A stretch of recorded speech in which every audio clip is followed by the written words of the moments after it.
Dhugaa ilmoon dhiiraa kamuu beekuu qabu. Jireenya dachee kanarraa ilmoo dhiiraatiif akka salphaatti qananiin goonfachiistu. Namoota dhugaa dhawaa kana liqimsuu hin barbaanne jireenyi bareechite sukkuumti.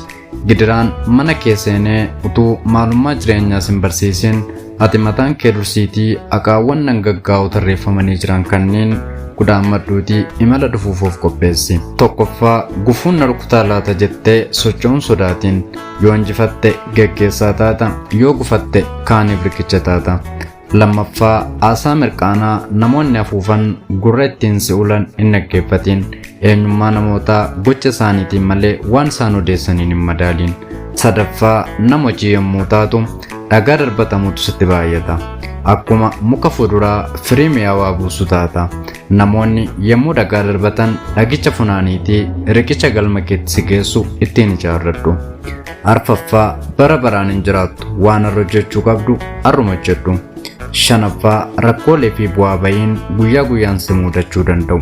Rakkoolee kanneen akka baarsaatti hin ilaalin.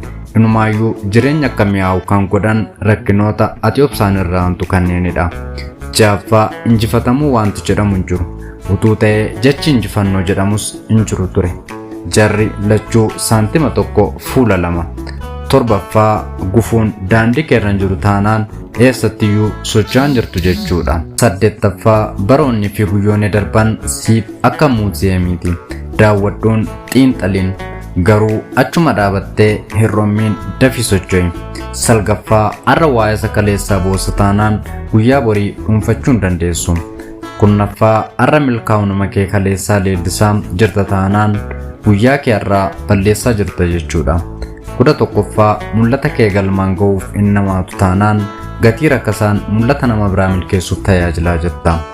12ffaa tulluutti ol hin baatu taanaan qarqarri karra lafaa eessatti akka fuula warguu hin dandeessu. 13ffaa kan jireenya keetti rakkina uumaa jiru hanqina ati uumamaan qabdu qofa miti.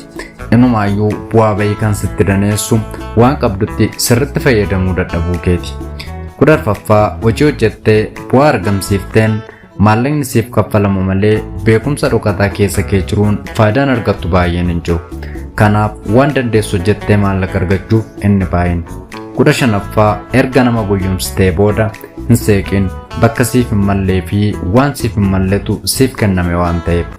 16ffaa namoota xixiqqoo irraa amanamummaa fi kabaja eegin. Safuu fi kabaja wanti jedhamu laphee namoota rakkasaa keessa hin jiru.